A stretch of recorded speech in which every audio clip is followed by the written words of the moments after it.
वालेकुम, welcome back guys. आज हम हिस्ट्री का सेकंड क्लास दे रहे हैं। तो लास्ट क्लास में हमने कुछ हिस्ट्री के बारे में जाना, डेफिनेशंस वगैरह। आज हम स्टार्ट करेंगे एंशिएंट हिस्ट्री। ओके, तो हम कुछ चीज़ें रिकैप्चुलेट करते हैं। सबसे पहले मैं आपको ये बताऊं कि आज एंशिएंट हिस्ट्री में हम क्या पढ़ेंगे। एंशिएंट हिस्ट्री में सबसे पहले जो हम स्टोन एज वगैरह है वो हम छोड़ लेते हैं। उससे पहले हम कुछ जानते हैं सोर्सेज के बारे में। ओके, जो भी एंशिएंट हिस्ट्री के हमारे पास सोर्सेज है वो कौन से हैं, कहाँ क्या क्या सोर्सेज हैं, तो उसके बारे में हम थोड़ा जान लेते हैं। ठीक है जी। सोर्सेज में जो हमारे पास हिस्टोरिकल सोर्सेज हैं, मेनली दो तरीके के रहते हैं। एक तो लिटरेचर वगैरह, लिटरेचर के जो भी सोर्सेज रहते हैं वो एक, और दूसरा हमारे पास आर्कियोलॉजिकल यानी कि एविडेंसेस वगैरह, जो भी हमारे पास मोनूमेंट्स हैं, कॉइन्स हो गया, सील्स हो गया, पोट्री हो गया, टूल्स होंगे, स्कल्पचर हो गए, इंस्क्रिप्शंस हो गए। और जो लिटरेचर में हमारे पास दो तरीके के रहते हैं। एक तो रहता है इंडियन लिटरेचर और foreign literature. Okay, Indian literature और फॉरेन लिटरेचर। फॉरेन लिटरेचर में आपको ये मालूम होना चाहिए कि फॉरेन, सबसे पहले फॉरेन लिटरेचर को हम कहते हैं ट्रैवलॉग्यूज। ओके, जो भी ट्रैवल करके इधर आते हैं ना, मान लो कोई भी टी सेंग आया, आपने सुना होगा ह्यू सेंग आया, तो जब वो इधर आके फिर इंडिया के बारे में बुक्स लिखते हैं उनको हम बोलते हैं ट्रैवलॉग्स। ओके, तो इनसे भी हमको बहुत सारे मतलब सोर्सेज मिलते हैं एंशिएंट हिस्ट्री के। ठीक है, यहाँ हमारा इंडियन लिटरेचर है, हमारे रिलीजियस इंडियन लिटरेचर में हमको क्या मिलता है, एक तो रिलीजियस लिटरेचर मिलता है, यानी कि हमारा जो ब्राह्मणिकल लिटरेचर है, बुद्धिस्ट लिटरेचर है, जैन लिटरेचर है, तो इन सब से हमको एंशिएंट हिस्ट्री मिल जाती है। और नॉन रिलीजियस लिटरेचर भी हमारे पास है, जैसे हमारे पास हिस्टोरिकल सोर्सेज हो गया। ठीक है, अरब राइटर्स हैं, मतलब ये तो हमारा फॉरेन में आ गया। ओके जी। इसके बाद अब हम थोड़ा सा, मैं आपको कुछ इंपॉर्टेंट पॉइंट आपके सामने रखूँगा। ये जो हमारे पास जो भी लिटरेचर है, तो हमको क्या क्या हासिल हुआ है, कुछ मेन इंपॉर्टेंट पॉइंट्स हैं, बहुत ज़्यादा इंपॉर्टेंट एग्जाम पॉइंट के व्यू से। तो आप ये पूरा नोट डाउन कर लें, अगर हो सके तो आपके पास अगर पेन कॉपी है आप लिख लें, इसको नोट डाउन कर लें। ओके, तो हम सबसे पहले हम स्टार्ट करते हैं। हमको ऑलरेडी मैंने आपको बताया था कि हिस्ट्री जो है, इसका फादर ऑफ हिस्ट्री था हीरोडोटस, वो हमने ऑलरेडी डिस्कस किया हुआ है। ग्रीक हिस्टोरियन था वो हीरोडोटस।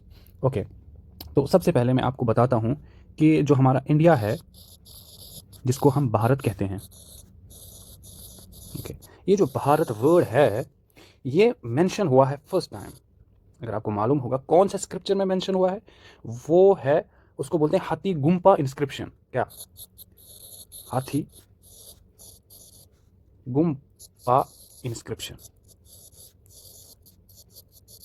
ठीक है जी। तो जो भारत वर्ड है ये सबसे पहले हाथी गुम्पा इंस्क्रिप्शन में यूज हुआ है, मेंशन हुआ है। और किसने किया था? एक किंग था जिसने ये मेंशन किया है, उसका नाम था खारवेला। खारवेला उस किंग का नाम था जिसने ये मेंशन किया है। चल, ये तो हो गया। इसके बाद आपको ये मालूम होना चाहिए कि हमारा जो इंडिया की जो फर्स्ट एक्चुअल हिस्टोरिकल बुक है वो कौन सी है। ओके, आपको ये मालूम होना चाहिए। तो ये बुक जो है उसका नाम है राज तरंगिणी, सुना होगा आपने, राजा तरंगिणी। ओके, राज तरंगिणी आपको मालूम है किसने लिखा था? कल्हना ने। ठीक है जी, 12th सेंचुरी में राज तरंगी कल्हन ने लिखी थी, इसके बारे में आपको मालूम है। तो ये की थी, ये कौन सी थी फर्स्ट एक्चुअल हिस्टोरिकल बुक, जो एक्चुअल हिस्टोरिकल बुक है, इसको कंसिडर किया जाता है राज तरंगिणी को। इनकेस अगर आपके पास आपको पूछा जाए कोई क्वेश्चन, सबसे पहले कौन सी एक्चुअल हिस्टोरिकल बुक है, तो राज तरंगिणी है, जो कि कल्हना ने लिखी है। इसके साथ साथ में एक पॉइंट मेरे को याद आ रहा है कि कॉइन्स के बारे में, सबसे पहले जो पुरानी कॉइन्स थी ना, अर्लीस्ट कॉइन्स, सबसे अर्लीस्ट कॉइन्स जो फाउंड हुई है वो कौन सी थी? वो पंच मार्कर थी। ओके, पंच मार्कर कॉइन्स, ये आप याद रखें। पंच मार्कर कॉइन्स सबसे अर्लीस्ट कॉइन्स थी।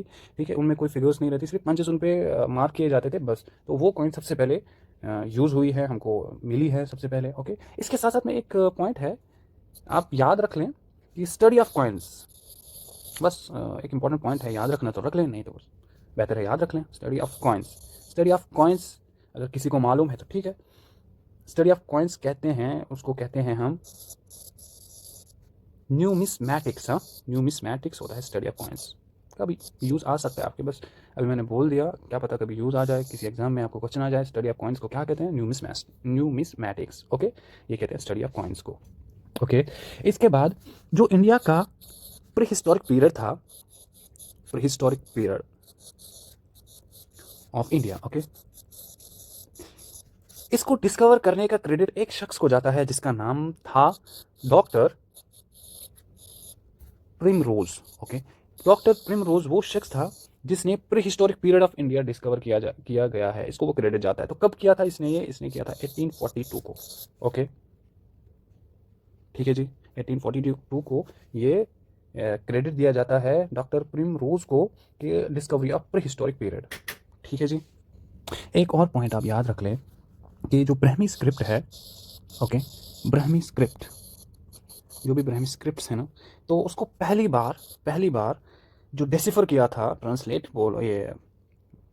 बोले आप या अंडरस्टैंड किया था, तो वो कौन था? उसका नाम था, जो पहली बार इसको डिसिफर किया था, उसका नाम था जेम्स प्रिंसिप। हाँ,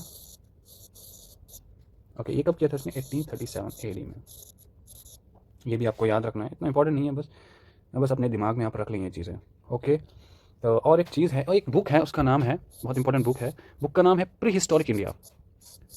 प्री हिस्टोरिक इंडिया, ओके। ये बुक जो है, ये लिखी गई है 1950 में, प्री हिस्टोरिक इंडिया। तो ये इंपॉर्टेंट क्यों है? क्योंकि जो प्री हिस्टोरिक पीरियड इंडिया का है, उसके बारे में ये स्टडी करता है, उसके रिलेटेड है ये। तो ये किसने लिखी थी? वो एक ब्रिटिश आर्कियोलॉजिस्ट था, उसका नाम था स्टॉट पिगॉट। स्टॉट पिगॉट था जिसने लिखी है प्री हिस्टोरिक इंडिया। ओके, ये आ सकता है एग्जाम में, तो याद रख लें इसको। अच्छा, और एक चीज़ कि जो इंडिया है, जब चाइनीज़ इधर आए, चाइनीज़ ट्रैवलर्स, तो इंडिया को उन्होंने एक नाम दिया था। चाइनीज़ ट्रैवलोग्स जब इंडिया में आए, उन्होंने अपनी ट्रैवलोग्स में उनका इंडिया का एक नाम दिया था, नाम था तियानजू। तियानजू एक नाम था, और एक नाम था, उसको बोलते थे इन टू। क्या? इन टू और तियानजू, ये दो आपको ज़रूरी याद रखने हैं। ये चाइनीज़ नाम है इंडिया के, जो चाइनीज़ ट्रैवलर्स ने इंडिया के नाम रखे थे अपने लिटरेचर में। अच्छा, आगे बढ़ते हैं। तो वेदास के बारे में आपको मालूम होना चाहिए कि वेदास सबसे ओल्डेस्ट एंशंट बुक है, एंशंट टेक्स्ट है। ओके, ओल्डेस्ट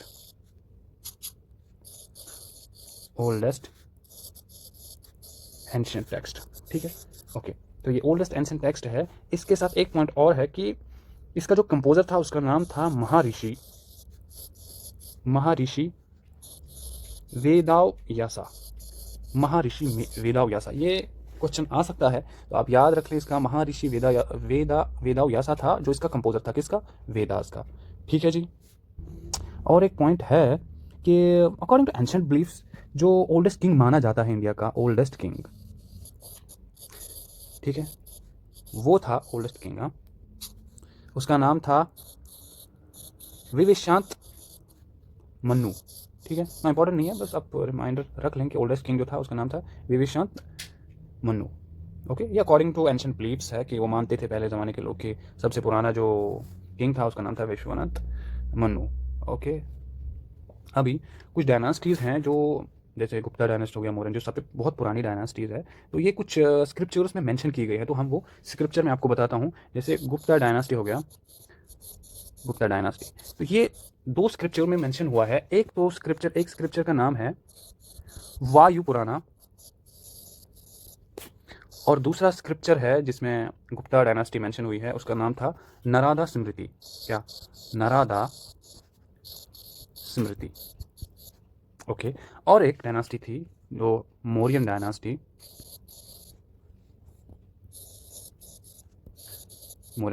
ये भी दो स्क्रिप्चर्स में मेंशन हुई है। एक स्क्रिप्चर का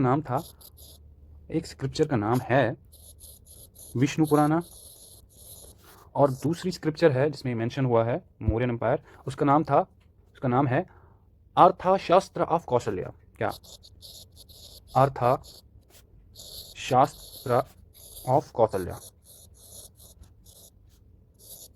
ये दो अगर आप याद रख लें कि एक तो था कि गुप्ता डायनास्टी दो स्क्रिप्चर्स में मेंशन है, युवा पुराना और नारदा स्मृति। मौर्यन डायनास्टी भी दो में मेंशन हुआ है, एक विष्णु पुराना और अर्थशास्त्र कौशल्या।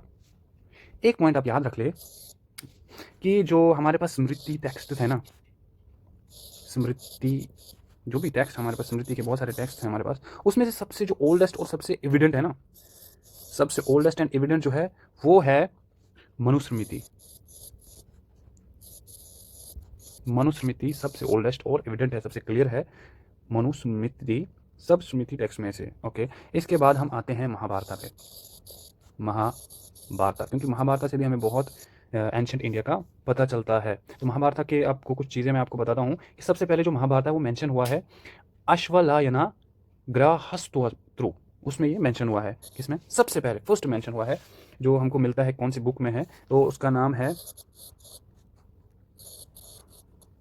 अशावलायना अशावलायना ग्रह सूत्र, अशावलायना ग्रह सूत्र। ओके, ये आपको याद रखना है। तो क्या है कि इसमें इनिशियली 8,800 वर्सेस थे, ठीक है जी। सबसे पहले 8,800 वर्सेस इसमें थे। तो ये महाभारत की बात हो रही है कि इसमें 8,800 वर्सेस थे। उस टाइम पे महाभारत को कौन सा नाम दिया गया था? उस टाइम पे महाभारत को नाम दिया गया था जया संहिता। क्या? जया संहिता महाभारत को बोला जाता था उस टाइम पे, जिस टाइम पे 8,800 वर्सेस हुई थी। तो उसके बाद क्या हुआ कि इंक्रीज हो गई इसकी वर्सेस 8,800 से 24,000, ठीक है जी। 24,000 इंक्रीज हो गई। उस टाइम पे जो महाभारत का नाम था उसका नाम था वार्ता। महा नहीं था, सिर्फ वार्ता था, ठीक है जी। फिर लास्ट में क्या हुआ कि जो वर्सेस थी वो इंक्रीज हो गई 1 लाख, ठीक है जी। तो इस टाइम पे फिर इसका नाम फिर पड़ा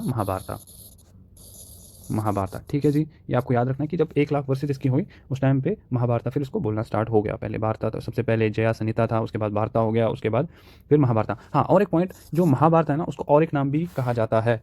वो नाम क्या था? शतासहर्षि,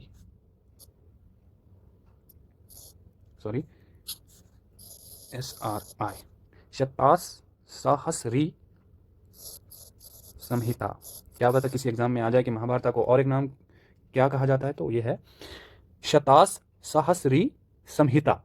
ओके, तो ये आप नोट डाउन कर लें। इसके बाद हमारे पास कुछ ट्रैवलर थे। ट्रैवलर्स के बारे में हम कुछ जानेंगे कि ट्रैवलर्स ने कौन कौन से लिटरेचर लाए। ओके, तो सबसे पहले हम बात करते हैं, एक अरबियन बुक थी जिसका नाम था किताबुल हिंद।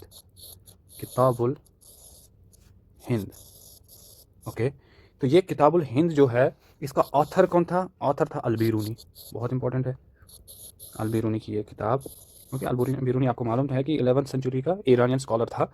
ओके, अगर कभी आए कि क्वेश्चन है कि अल-बिरूनी कहाँ से था, तो ईरानियन स्कॉलर था, ठीक है। मुगल टाइम पे इंडिया में आया था, तो इसने लिखी थी किताब, अरबियन बुक थी वो किताबुल हिंद। ओके, और एक हमारे पास एक ट्रैवलर था जिसका नाम था इब्न बतूता, बहुत फेमस है।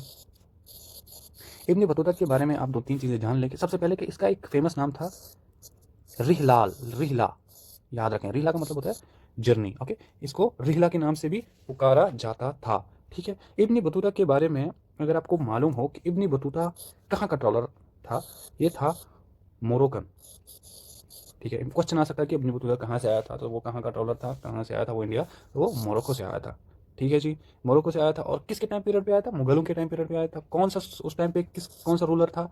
उस टाइम पे जो रूलर था उसका नाम था मोहम्मद बिन तुगलक,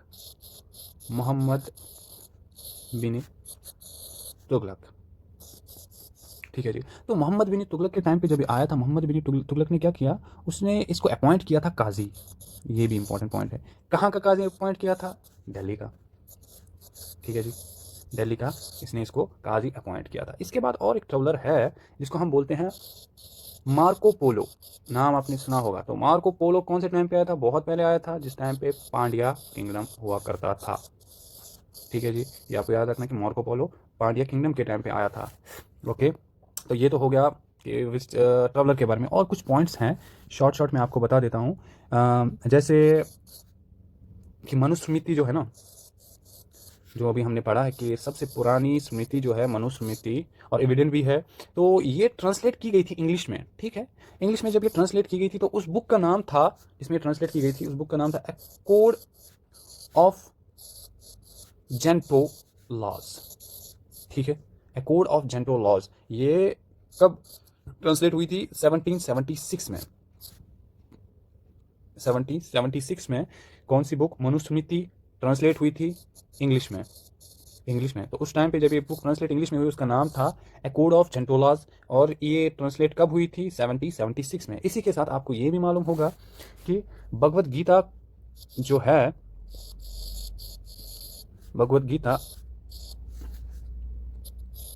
ये भी ट्रांसलेट हुई थी इंग्लिश में, ठीक है। आपको मालूम होगा ये इंग्लिश में भी ट्रांसलेट हुई थी सबसे पहले। तो उसको किसने ट्रांसलेट किया था? उसका नाम था चार्ल्स विल्किंस, ठीक है। ये हमें आगे भी पढ़ना है, लेकिन आप याद रख लें अभी कि चार्ल्स विल्किंस ने भगवत गीता सबसे पहले इंग्लिश में ट्रांसलेट की थी, और कब की थी? 1785 में। ठीक है, 1785 में भगवत गीता इंग्लिश में ट्रांसलेट हुई थी, और 76 में कौन सी? मनुस्मृति। ठीक है, तो हाँ, और एक पॉइंट है, याद रख लें कि एजेटिक सोसाइटी जो बंगाल का जो एजेटिक सोसाइटी एस्टैब्लिश हुई, एजाइटिक सोसाइटी ऑफ बंगाल, वो हुई थी, एजेटिक सोसाइटी ऑफ बंगाल जो एस्टैब्लिश हुई थी, वो किया था, किसने एस्टैब्लिश की थी? वो एस्टैब्लिश की थी सर विलियम जोन्स ने। सर विलियम जोन्स ने किया था। कहाँ पे किया था? कलकत्ता में। कब किया था? 1784। ठीक है, ये ना, ये जो पॉइंट है ये बहुत इंपॉर्टेंट है, आप इसको दिमाग में रख लें कि Asiatic society of Bengal sir William Jones ने ये एस्टैब्लिश की थी, कलकत्ता में की थी, और 1784 में किया था। ठीक है जी, ये कुछ इंपॉर्टेंट पॉइंट है। और एक मेरे को अभी एक पॉइंट याद आ रहा है कि जो एक बुक, और एक है बुक, उसका नाम है अभिज्ञाना शकुंतलम। अभिज्ञाना शकुंतलम एक बुक है, तो इसको भी ट्रांसलेट किया गया था इंग्लिश में। इसको भी किसने ट्रांसलेट किया था? सर विलियम जोन्स ने, ये मैं भूल गया था। तो सर विलियम जोन्स ने इसको ट्रांसलेट किया था 1789 में। डेट इतना इंपॉर्टेंट नहीं है, लेकिन ये इंपॉर्टेंट है कि इसको ट्रांसलेट किसने किया था? सर विलियम जोन्स ने अभिज्ञाना शकुंतलम को ट्रांसलेट किया था 1789 में। और ये भी याद रखें कि सर विलियम जोन्स ने एजाइटिक सोसाइटी ऑफ बंगाल एस्टैब्लिश की थी। ठीक है जी, तो ये आज का हमारा कुछ सोर्सेज के बारे में। अभी हम एंशंट हिस्ट्री इसके बाद पढ़ेंगे, जिसमें हमारा स्टोन एज, पैलेलिथिक, बाकी मेसोलिथिक या नियोलिथिक एज के बारे में हम स्टडी करेंगे। ठीक है, आज के लिए लगभग इतना काफ़ी है। मिलते हैं फिर, खुदा हाफिज़।